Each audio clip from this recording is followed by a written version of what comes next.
Hello, everybody, because everybody does have a body. Welcome to the Radical Candor Podcast. I'm Kim Scott, co-founder of Radical Candor and Just Work. And I'm Jason Rosoff, CEO and co-founder of Radical Candor.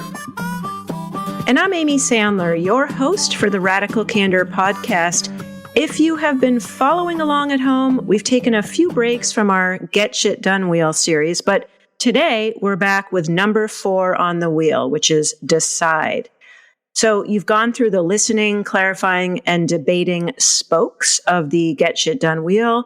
You've likely lined up decisions and facts, and hopefully, Kim, I don't know how big our hopes need to be. We have shoved all the ego, especially our own, out of the way. Does that actually ever happen, that the ego has been shoved? And we wouldn't really want to shove it totally out of the way. We just want to manage our own egos, not other people's egos, but our own egos. And we want systems that mitigate the odds that egos enter in unproductively, I think. So today we will be exploring ego mitigation strategies and systems. Ego mitigation strategies and systems. Or as Twitter and Square CEO Jack Dorsey put it, we want to push decisions into the facts. Kim, you also say you like to have that quote to always get it right rather than be right. Is that right? Yes. Am I getting it? Yes, you got it right. Well, would that it were so easy, but not so fast. In a recent McKinsey survey, 61% of executives said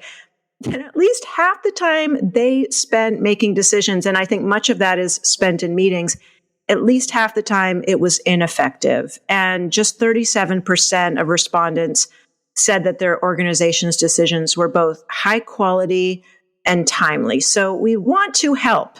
We want to help things be more timely, better quality, more efficient. Kim, in Radical Candor, you talk about 4 steps to follow when making decisions. That's what we'll focus on today. And the first is that it's really important to understand that if you're the boss, you are actually usually not the decider. Tell us more. Yeah, I think one of the biggest mistakes that bosses make, all different kinds of bosses, ranging from the brand new manager to the president of the United States, former one, they think they're the decider. They think that's their job, is to make the decision. And that is incorrect. If you are the boss, you are not the decider. And every time you make a decision, you are actually robbing your team of building decision-making muscle, and you're probably making an information-free decision. And why does this happen? It's not because all bosses are more egotistical than the rest of the world, although they have more power to get corrupted by their egos. But as James March said in his book, Primer on Decision Making, he said when people are robbed of the opportunity to participate in a decision that is going to impact them and a decision for which they have valuable information, it feels like they get robbed of personhood. I mean, it feels like a very personal and upsetting experience. And I think what happens naturally in organizations, unless we design organizations for justice, we get systemic injustice. But what happens naturally when you bring a group of people together and you give some of the people in that group more authority than others, then what happens is the people with authority tend to grab the decisions because they can, not because they have more information, but because they can.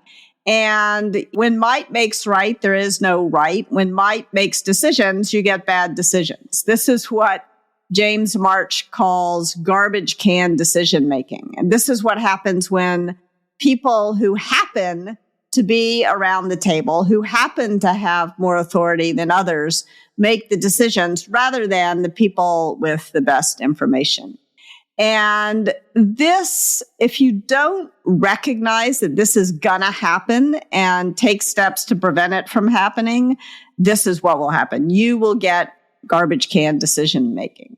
And so that is why I think that the best leaders that I've encountered, the best bosses I've worked for, and the best decision-making systems that I've put in place involve an explicit acknowledgement that the most senior person is not the decider. The job of the boss in a decision is to identify what the decision is and who will make it, but not to grab it themselves. Jason, as you hear Kim talk about garbage cans and ego mitigation strategies, I'm wondering, do you have any stories where you have either seen someone grab the decisions and the negative consequences that have come from there, or someone who's done a really good job of not grabbing the decisions? Yeah, I was working with a coaching client many years ago, and he was laboring under the belief that it was his job to make decisions. And there was a big sort of like complex technical decision. He was one of the most technically experienced people in the entire organization. And he sort of said, in order to save everybody time and effort, I'm going to examine the situation. I'm going to make the decision. I'm going to start the implementation. While his decision was technically sound, it was missing some very basic information about like the data other teams were getting from the process that he was changing. And so he made it much more efficient and technically competent. Then he created all of this work for these other teams that were relying on data being delivered to them in a particular way. And the new system, the better system that he had designed. So like he got a lot of flack from that other team's manager. I understand why you wanted to make this decision, but you just basically made it so that you've cost my team weeks or months of work to redo all of this other stuff. And this was a thing that everybody on his team knew because they had been working on this system for a really long time, right? So they knew exactly what the other team was expecting, and they never would have made this decision. But in his sort of effort to save everyone time and effort, he cost them a significant amount of time. It's one of those things where his decision wasn't wrong. The design that he came up with was good. It was incomplete, and the incompleteness was very costly. And it was a moment for him, I remember very clearly, it was a moment for him where he sort of came back and he said, I feel like I've just learned something, but I don't quite know what it is, right? Yeah. Which is like, everybody's mad at me. And I felt like I was doing everybody a favor, taking this decision and making it. So like, what is there to learn from this? And I think it was the fact that March would describe it as a garbage can decision. He did not have all of the information. He just happened to be in a position to make that decision. And he had enough authority that people didn't feel comfortable challenging him. Right? People didn't raise their hand and say, that's a bad idea. Yeah, you shouldn't do it that way. Yeah, I did a version of the same thing one time, and it wasn't around a technically complicated decision. It was around something that seemed so dumb that I couldn't believe people were spending time on it. So we're all in one big open space. And we had just hired a bunch of people, so we need to reconfigure where everyone was sitting on this one big open floor. And my God, the number of conversations and arguments and who's going to be near the window, it was going on and on and on. And I was getting more and more impatient. I was like, what is wrong with all these people? And so I came in on Saturday and I just moved everyone's desk. Time was wasted before I made that decision. The amount of time, the amount of groveling and apologizing was unbelievable. Just because you're in charge does not mean you're the decider. I remember being sort of upset about it and calling a mentor of mine who said, well, you know what Bill Clinton says about being the president of the United States? He said, and there are many problems with Bill Clinton. I don't want to hold him up as a great leader that I were going unacknowledged at the time. But anyway, it's a funny quote, so I'm going to use it. He said, being the president is a lot like being the overseer of a cemetery. There's a lot of people under you, but nobody's really listening. And I remember thinking that was like a good thing for people to remember. Just because you're the boss doesn't mean that people are listening to you. It doesn't mean that people believe what you say. And it doesn't mean that you know everything. And it's really, It was an important like moment of managerial humility for me. Humility in the sense that, not that I was humiliated, but that I needed to remember that I didn't have the answers, even to problems that seem simple. It's the theme there of like, both in the name of efficiency, I do something and then it causes severe inefficiency. I feel like that is a lesson that leaders have to learn over and over and over again. It applies not just to decision making. There's a lot of times where we feel, and it's the whole point of the getting shit done wheel. I think, Kim, your story, especially around offices and thinking about plans for return to work and hybrid, one of the things certainly Jason and I, we've talked about when people will feel really frustrated and think it's a feedback conversation, it's actually because they didn't follow the get shit done wheel of decisions were made about how to implement return to work and hybrid, and people didn't feel included and decisions were made, et cetera. So I'm curious, like Kim, looking at the world now, with this situation of moving chairs on a Saturday? And now that you've created the Get Shit Done wheel, how would you do this differently now?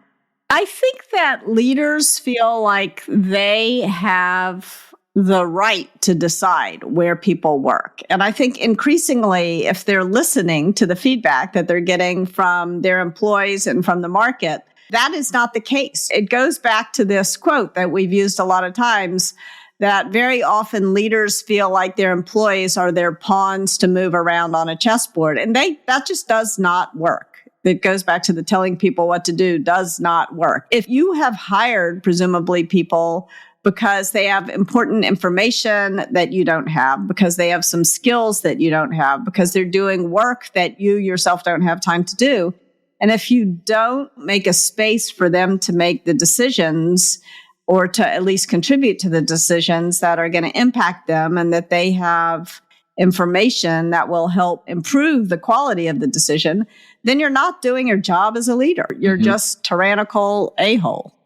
I don't have anything more to add on that. We've moved on from being assholes to tyrannical a-holes in the next iteration of the book. I want to go back, Jason, to what you shared about the story and almost the safety element. People might not have felt psychologically safe to speak up to that person who is grabbing those decisions. So the second step in our decision-making process is that the decider should get facts rather than recommendations before making decisions. And I do think psychological safety plays a part here. One of our favorite professors out of Harvard Business School, Amy Edmondson, she shared the story of how Ford's CEO, Alan Mulally, when he soon after arriving at Ford, he encountered a real issue, which was that the company was losing billions of dollars, but in his staff meetings, everyone would say there were no problems. And so he figured out there was a disconnect here. He wanted people to color code their progress reports. Green, everything's fine. Yellow, there's caution. Red, there are problems. And after a few meetings where all he got was green, he called them out on this. And so he finally got a yellow report and everyone was panicked. How is he going to respond? And he applauded. And so given that feedback that he was going to welcome difficult facts, he started getting a lot more kind of color variation in his meetings. So Jason, what other tips, learning from the Alan Mulally story, what other tips do you have for managers to help ensure that they're getting all the relevant facts so people aren't afraid to share bad news? Well, I think one of the first things to do is to admit that you do not have the facts. That is step one, is admit that there is a problem, which is I cannot possibly have all of the information needed to make a great decision about this. And so in order to make a good decision, I'm explicitly asking for this input. I think that acknowledgement is quite important. And I think when you are presented with facts that disagree and maybe are in tension with, even if they don't directly disagree with the supposition you had going into it as a decider or even as the leader who's identified the decider, I think it is really important to raise those up and examine them seriously. I was having a conversation with someone recently where they told me that they were having this challenge in their organization, getting people excited about the idea of setting goals. There's people who are worried about, this is going to be too much structure, and this is going to be. And so I said, did you note their objections? Did you actually take them down and say, did you acknowledge those concerns in a meaningful way? Or did you argue with their concerns? Because if you're the one who's driving the decision about how to do this and someone is raising a concern, and the way that you, in your acknowledgement of their concern, it's sort of a yes, but, as opposed to a yes, and acknowledgement, it makes it really easy to fall into the trap that we talked about at the top of the episode, where people feel like their autonomy is being taken away because their point of view is not being considered. Simple things like, when people bring facts, are you collecting them somewhere, right? Or is it just ephemeral? So a simple thing I was describing to her something that we did very often in my previous organization, which was sort of like a hopes and fears collection when we were planning some new decision, or we were trying to decide what the parameters for a decision were, would be just to get people to write, what do you hope is going to happen if we make this decision? And what are you afraid is going to happen if we make this decision? And that was a really great way to bubble up facts, because people would say, well, I'm afraid this is going to happen because this thing happened the last time we tried to make a decision about this. There's an important thing to consider here, which is that when you're asking for facts, when you're asking for information instead of recommendations, that is important. And it's important because egos don't get attached to facts, to information, to data, the same way that egos get attached to recommendations. But it also is important. There's another conflating two different ideas. So that's one idea. Another idea is the importance of getting bad news and getting bad news early.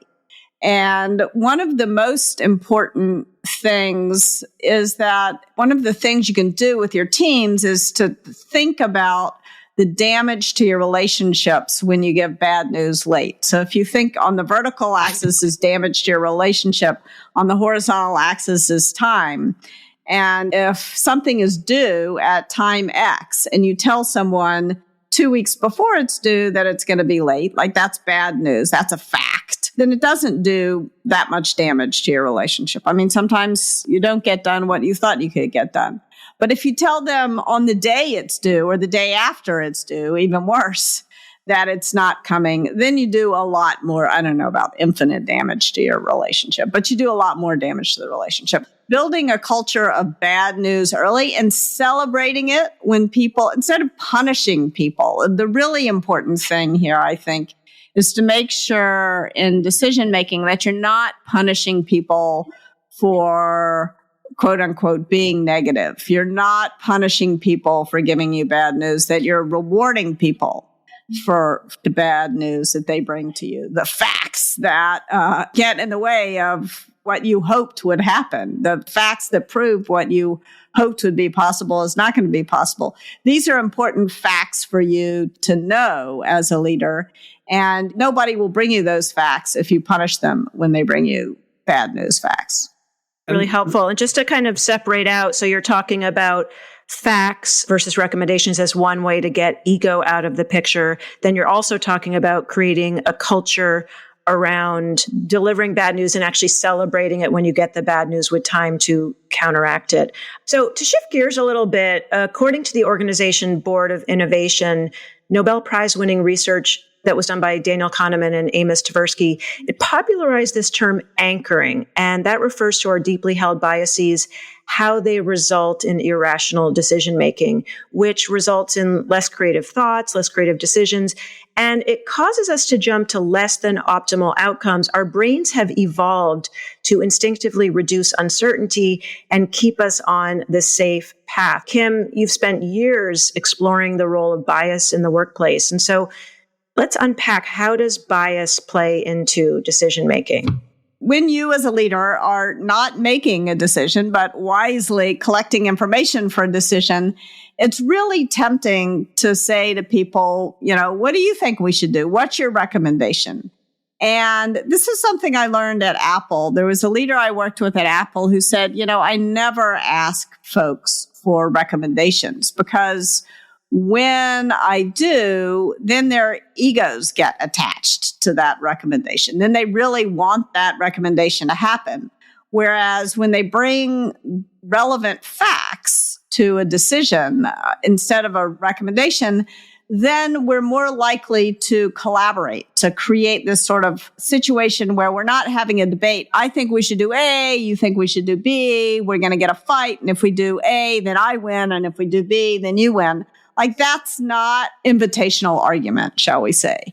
And so what they were trying to do is create a dynamic, create rules of engagement where people were much more likely to realize that they were all on the same side of the table. They were all trying to get to the best answer, and that the facts that everyone was bringing to bear to the decision were going to help folks make a better decision.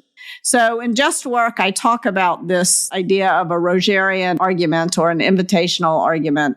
And I think it's really important that you're having those kinds of collaborative conversations instead of debates where there's a winner or a loser when you're making a decision. I'm curious whether Kim or Jason, just to double click on some of the cognitive biases that we encounter in our decision making, for example, anchoring bias, where we're relying too heavily on the first piece of information we're given about a topic. Or Kim, I'm curious if what you're talking about, this idea where we're recommending something that aligns with the status quo versus like being open to the possibility of looking for something better. Jason, what of the various cognitive biases that are out there, of which there are many, do you feel like you've seen most frequently impact our decision making?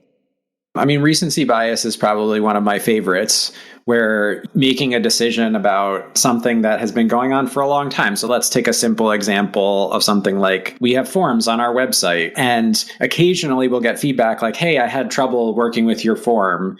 And we might have a discussion to say, well, okay, we need to make a decision. Should we update the form and change it? And it's going to be very tempting to like take that last piece of information that we got and make our decision based on that piece of information, as opposed to saying, well, what was underlying that piece of information? Is there a pattern that connects this through time to other people's experience?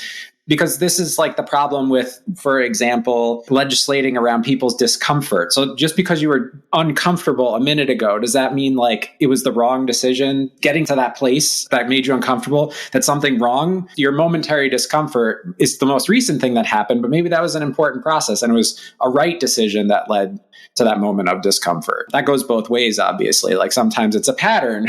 And this is, I think, one of the things that we see, especially for underrepresented folks in organizations, is like there are a lot of underrepresented folks having very similar experiences. And we use sort of like recency or sort of individual experience biases to discount them, as opposed to like looking at that pattern that connects them through time. Whereas people in the majority or who are overrepresented, we tend to take their recent experience as being more representative of other people's experience. Like we take that more seriously. I think also we tend to have a bias towards the majority opinion. Majority not in the terms of identity, but if 8 people believe X and 2 people believe Y, then there's a tendency to just immediately discount the 2 people who think Y.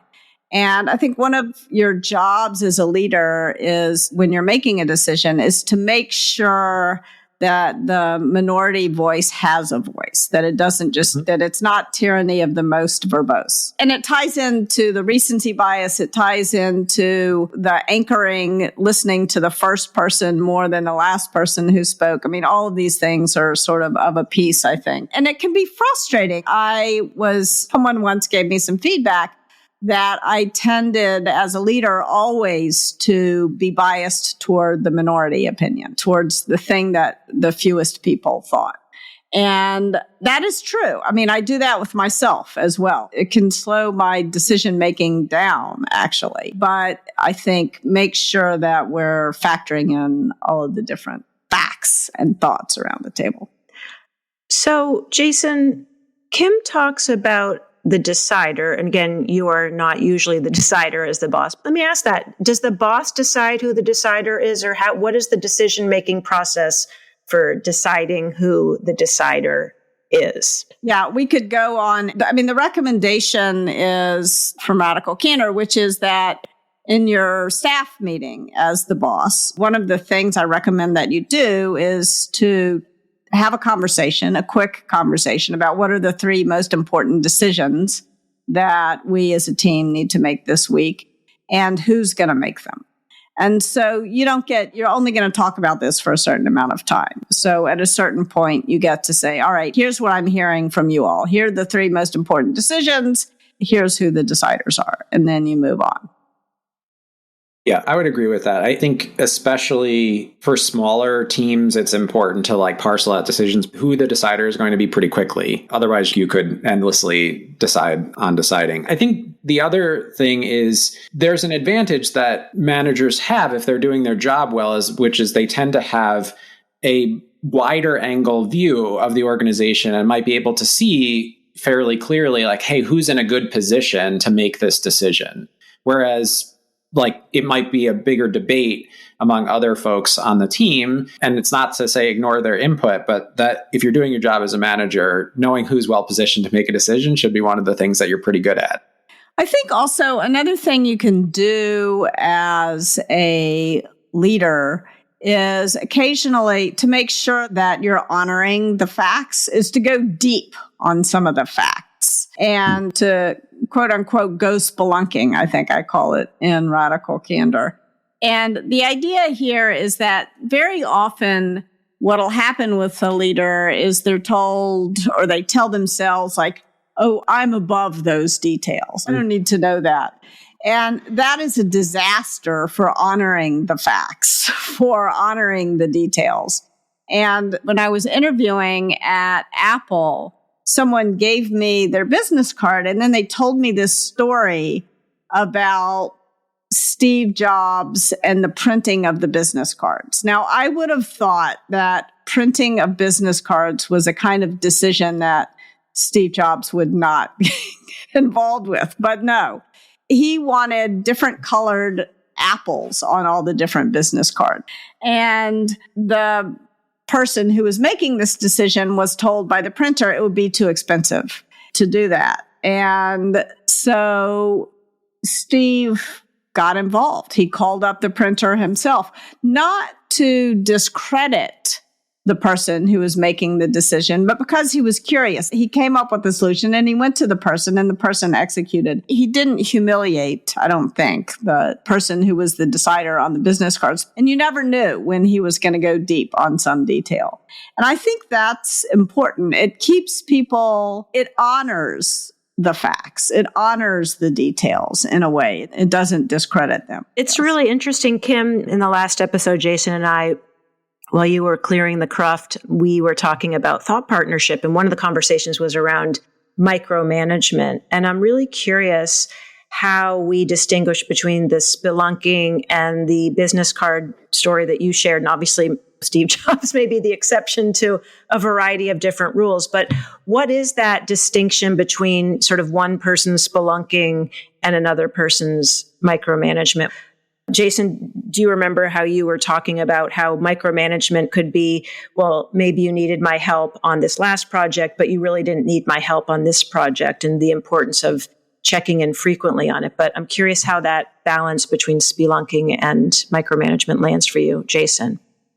Yeah, I think it's very touchy. And Kim's point about how the person feels at the end of that, like, do they feel like, hey, Steve Jobs just helped me do a thing that I wanted to do, is like probably how you get the answer to that question, whether or not it's micromanagement. I will say that if you're going to go spelunking, I think it's important to help people understand your intention. I'm guessing this may or may not have happened in the Steve Jobs example, but like to say, I care a lot about this and I'm willing to spend some of my time to see if I can get the printer do this for less money. You know what I'm saying? Like, there's a difference between saying, I hear you, I want to go a little bit deeper. I have a relationship, or I feel like I could talk this printer down, is very different than, well, I hear you saying it's too expensive. Like, I'm going to go figure out how to make it cost less. Those two things feel different to me.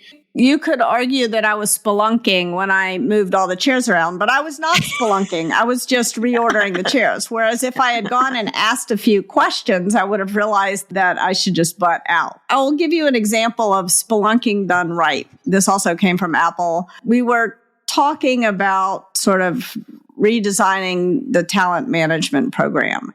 And very often companies use the sort of, is this a high potential person? And I thought that was the wrong word. And I had said it a few times and I kept getting batted away. You're going down a rabbit hole. You're going down a semantic rat hole. This is not a detail worth spending time on. And I was talking to Scott Forstall, who at the time was the leader of the iOS team, about this. And I mentioned it. And I was expecting him to also bat me away and say, that's a detail that's beneath my attention. And he leaned into the table. He looked at me and he said, words really matter. Let's think about it. And I was shocked that he was going spelunking into an area that had nothing to do with iOS, really. Talent planning mattered to him. But that was very empowering. It was a moment where I was like, I care about this and he cares about it too. It matters. That's what spelunking is to reassure people working on details that may not have to do with your day-to-day, that those details really matter, and honoring those details. Yep. I think it's great. That's a great distinction. A cool example of like difference between sort of helicopter management, actually getting down into the details with somebody. Finally, the fourth key part of decision making is holding big decision meetings. Kim, You share in Radical Candor how the simple act of being explicit and conscious about when you're deciding rather than debating is actually the single most helpful way to figure out when a decision really needs to be made. And that's the main reason you recommend that debate and decide meetings be separate. But you've also shared that someone who likes to get shit done, you struggle sometimes with putting debate and decision meetings together. So can you walk us through what you think are the ideal specifics of that decide meeting, knowing that sometimes things might get in the way of that? Yeah, I mean, I think whether you decide to combine your debate and decide meetings or to have two separate meetings, the important thing is that each agenda item is clearly marked. If you decide to combine debate and decision meeting as one meeting because you can't stand an extra meeting on calendar, which I am sympathetic with, then what you want to do is you want to have 3 items and to mark very clearly which one is a debate and which one is a decision. It's a little simpler to have 2 separate meetings. And then if you really hate meetings, you can cancel one some of the time. But anyway, the key thing is that when you're talking about a topic, one of the problems is that often half the room thinks that they're debating and the other half of the room thinks they're deciding. And then they're kind of pissed off at each other for this meta reason, which is the debaters think the deciders are moving too fast and deciders think the debaters are moving too slow, and everybody's frustrated just at the pacing of the thing. And so it's really important to know at the end of this conversation, we should be prepared to have it again, or at the end of this conversation, we should be prepared to have a decision. That is the key thing. And just that simple fact eased tension on a team that I was leading enormously. If people know the purpose of the meeting and what success actually looks like, the tension in any meeting goes down significantly, not just these. Yeah. Kim, when you talk about what Jason's amplifying of what type of meeting are we in, back to those chairs, I had the vision of you sort of spelunking into the chairs and moving them. It's a really good example. So rather than making that unilateral decision to move the chairs yourself over the weekend, would you have set a time and said, this is the date by which we're going to decide about the office? Or how would you have created a deadline in a way that people would have felt more buy-in? So here's the truth of that story. They had already had a date. There was already a decider. There was already a date by when, like, the whole thing would have been ended on Monday if I had done nothing. So the team had already a big decisions process, but it hadn't made it to the big decision meeting because it was a small decision. When you go spelunking, you're getting the facts. You're not grabbing the decision. I was spelunking in the wrong way. I got no facts. I just grabbed the decision. Okay. I was just being an asshole. That's all. Well, I think it's a really great story. So thank you for sharing. And just to share a little bit more on a personal note, we're a core team, 6 people, multiple contractors who aren't involved in the day-to-day operations of Radical Candor. So Jason, how do you think about decision-making when it comes to the Radical Candor team and then just to smaller teams in general? I think this is where all of this advice gets very tricky, is like at some point, there's a scale at which some of this advice doesn't feel like it makes sense. The part that absolutely does make sense is knowing what you're doing and making sure people know what you're doing in terms of like where you are in the decision-making process or in the getting shit done wheel more broadly. I think one of the surest ways to make everybody unhappy is to signal that you're gathering information, but you've actually already made the decision, for example. One of life's most frustrating things, I think, is educating a new boss. And educating new boss after new boss. By the time you get the 3rd new boss you're educating, you haven't met that person yet, but you already hate them. So a team I was working on had the 3rd new boss. And the 3rd new boss, who was frankly the biggest asshole in Silicon Valley, a quote unquote listening tour, which meant that everybody had to spend a bunch of time creating a bunch of slides to educate him. But he had already made up his mind what he was going to do, and everybody knew it. That is a sure way to piss everyone off. Importantly, I think the reason why I so appreciate the fact that Kim laid this out is like, it's important to have a model for how to operationalize decision-making and how to communicate about decision-making. And so knowing what the picture looks like overall is really helpful and important. As a small team, there are some things where it's like, it's impractical to involve the team in a decision, even if it's a big decision. So at the end of last year, I did a comp study to try to figure out how to match our compensation to market, for example. That process was not a thing. I said, I'm doing this, it's happening. It did involve experts, but they were outside experts. I paid for expertise from outside the organization to give me the facts. And then I presented the results of that process to folks in the organization. But there wasn't a meaningful way for me to involve people because the facts weren't internal. If I had a big organization and an HR team who had done other research on this, then I would say, absolutely, I need to make sure that we're involving those voices because those are the folks who are going to have to represent this decision to all of the team members. And so now the sort of big debate meeting and the big decision meeting start to make more sense in that context. So I think it's more about right-sizing this and figuring out and honoring the process, but not necessarily following the process to the letter if you have a smaller team. That said, I still feel like there have been times when I have made decisions that I could have slowed down a little bit to speed things up. I made the same mistake that we're describing here, where I didn't get enough input from the team when I could have gotten more input from the team. So it's still easy to make, even as a small team, it's easy to try to right size this in the wrong direction and wind up with getting too little involvement. And so the way that I think about this is as long as I can be clear, as long as I'm telegraphing my moves, it at least gives everybody the opportunity to say, hey, I would like to be involved in that decision, or I have input that I could offer. I feel like we have a good enough relationship that I can trust people to raise their hand when they feel like they have something that they want to add. And I would encourage other teams to do the same thing. It's if you're making a decision, telegraph the fact that you're making a decision. If you're planning to implement something based on a decision, telegraph the fact that you're planning to implement something based on a decision that you've made so that people do have the opportunity to give input. But most importantly, just know where you are in the getting shit done wheel and make sure other people understand where you are. And make sure you're not making any decision unilaterally. Right. There's never a good reason to make a decision entirely on your own. The comp thing is a good example. If I tried to make that decision on my own without retaining expert advice, 100% would have made the wrong decision. There's no way I would have been able to do it. And also, you would have allowed yourself to be overruled, I imagine, if someone had objected strongly. Or I know if I had objected strongly, we would have gone back and gotten more information. And you had the data and the facts. You were doing that process and then broadening it out. And I do think, saying this since you are my manager, I would say one of the caveats for people listening to it is that you do create, going back to psychological safety, you do create a culture where people can say, I disagree, or I wanted to be included in that, where it is actually safe to say, I want to be part of that decision. And Jason, the story that you had shared about the previous manager at your previous company, where they just made the decisions and everyone was sort of feeling sad and bad and left out. We do have a culture where we are encouraged to speak up. So I think that's just an important corollary to what you're describing. But I think we should turn this around.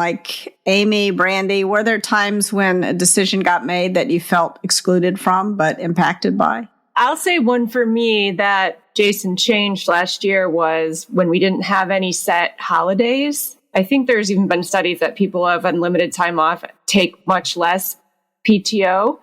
And I felt like, well, if my boss is working every holiday, I have to work every holiday. So I didn't feel like I would actually ever have any holidays off. And then Jason actually recognized that and gave us holidays off. Even though no one was saying, you're bad. If I'm the only one taking a holiday off, I feel like I'm not doing my job. That is a good one. I have an example, and Jason, this is actually something I've shared in workshops, which is that there was an email that you had sent about some new project, and I read the email, and I remember thinking how surprised I was that you were leading this project and hadn't included me, because I thought, well, of course, given my role, I would be leading this project. And it seemed really obvious to me. And so I said, hey, can we talk? And I went into the conversation thinking that I would say, oh, I'm really surprised you sent that email. And you would be like, of course, how could I have overlooked that, Amy? But that wasn't what happened. What happened was you were surprised and you said, I remember you saying, that you were frustrated and you were kind of processing your frustration. And I was surprised that you were surprised and frustrated. And then I said, well, I'm surprised. And now I'm feeling frustrated. And then we kind of went back and forth. And I just thought it was such a great conversation because I really wouldn't have had that conversation and then for us to be able to go back and forth with sort of our emotional responses of how we were feeling, like that's to me just such a great example of how I feel even closer to you that we were able to have that discussion. But I'm curious, do you remember that? I do remember. I think it was one of those situations where I was like, oh, here's a thing like I would do mostly on my own and try this thing out, sort of an experiment, and I'm going to run with it. And when you shared, like you thought you would have been included, I think it was clear in my mind, like it was valid. What you were saying was valid. And I was trying to figure out why I felt so frustrated by it. Because to your point, normally I would think I would have been like, sure, yeah, you're right. I should have just done this differently. But I think that it was an example of a very efficient form of the process that we're talking about, which is you said, hey, I have an expectation that if a decision is going to be made that affects me or the work that I typically do, that I'm going to be included in that decision. So like you had enough awareness of a good version of this look like to call me out and say, I don't think you followed you didn't hold to the contract, basically. Like you didn't do your part. And it was helpful to me to recognize, like, why didn't I do it? Like, what was the thing that was causing me to want to take a detour from the process that we would normally follow? And because we knew what good looked like, and you were able to identify that we were making an exception, it allows the two of us to have a really good conversation and figure out what the right next step was following that. And part of the right next step was to bring you into that process and have you be part of the conversation and figure out how to actually implement around the decision that had been made. So I feel like that's an example of it failing and then working. Everything we say works best when it fails and then works. Like failure is not failure. Failure is an opportunity to strengthen the relationship and fix the problem. Yep. I can't emphasize this enough. That's why it's so valuable to have the picture of the getting shit done wheel in your head, because you can know when something is failing. Not knowing when something is failing is the failure condition that is most likely to lead to destruction of relationships and mediocrity or potential failure of business. Like not understanding or being able to rationalize or reason about failure is the thing that really undermines people, relationships, and companies. You can't do right if you don't know what you're doing wrong, which is why, anyway, I want to come back to the question of size of team. I think that if you're a team of 40 people or under, you probably don't need a formalized big decisions process. I mean, we do not write down the big decisions and have a big decisions meeting with a team of 6. It would be, Jason, you had a good analogy about 2 spoons of flour in a tin. I don't know. I would always hear when we were trying to figure out what features to implement in a piece of software is we're trying to stuff 10 pounds of flour in a 5-pound bag. And I said, the reverse can also be true, which is like sometimes you have a process container that's so big that like when you put 2 scoops of flour in, it's just sort of like, you're like, why are we in this giant container? And like, why are we trying to do all this stuff? Yeah, exactly. Not a lot of help. That doesn't feel like it's securing you very well. Yeah. So I think that what I would say, when the size of team roughly, the time that I needed to implement the big decisions meeting and the big debate meeting was around 40 people. It was around that time when I had managers of managers and I had a staff meeting and my direct reports were in the meeting and their direct reports were not in the meeting. And that is the moment, for me at least, at which everyone in the meeting felt like it was a waste of time and everyone not in the meeting felt sad and bad and left out.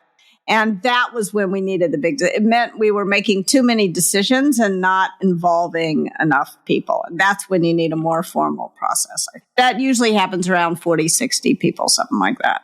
I love that. Yeah, that's so helpful. It's time for Radical Candor Checklist. Tips you can use to start putting Radical Candor into practice. Kim, do you want to kick us off? Yes. When it comes to decisions, if you are the boss, you are not the decider. Let me repeat that. You are not the decider. The boss is not the decider. Remember, great bosses don't grab decisions for themselves, but rather they create a clear decision-making process that empowers people closest to the facts, that pushes decisions into the facts, that empowers those people to make as many good decisions as possible, rather than fostering a culture of garbage can decision-making. Tip number 2, the decider should get facts, not recommendations, before making decisions. Be aware and accept that we all bring biases to the table. in every decision we make. So create a culture where it's safe for people to bring unwelcome facts to the table. Tip number 3, go spelunking before making decisions. To help mitigate bias as much as possible, it's helpful to make sure you're getting to the source, the underlying information of the facts that are being presented, and making decisions on those as opposed to a factor, an idea that might be more ego-driven or emotional. And tip number 4, if you have a team of more than, say, 40 or 60 people, hold a big decisions meeting every week and make sure that once the decision is final, a careful summary of the meeting is distributed to everyone who has a stake in that decision, and that they're invited to the meeting should they want to come. All right. Well, for more tips, go ahead to radicalcandor.com/resources to download our learning guides to practice radical candor. You can learn more about the decision-making process we just discussed in chapters 4 and 8 of Radical Candor. The show notes for this episode, you can find them at radicalcandor.com/podcast. If you like what you hear, go ahead, rate and review us on Apple Podcasts. Feel free to reach out to us at podcast@radicalcandor.com. And if you haven't yet, I don't think it's possible, but if you have not yet ordered Kim's latest book, over to you, Kim. We haven't heard you in a while to speak it out loud, the name of your book. Just Work: How to Root Out Bias, Prejudice, and Bullying to Create a Kick-Ass Culture of Inclusivity. And that's available everywhere books are sold. Finally, the Radical Candor store. I think it's been open now for a while, so go to radicalcandor.com, click the shop link, get your Radical Candor swag, and bye for now. Take care, everybody. Thanks for joining us. Our podcast features Radical Candor co-founders Kim Scott and Jason Rosoff, is produced by our Director of Content, Brandy Neal, and hosted by me, Amy Sandler. Music is by Cliff Goldmacher. Go ahead and follow us on Twitter at Candor and find us online at radicalcandor.com.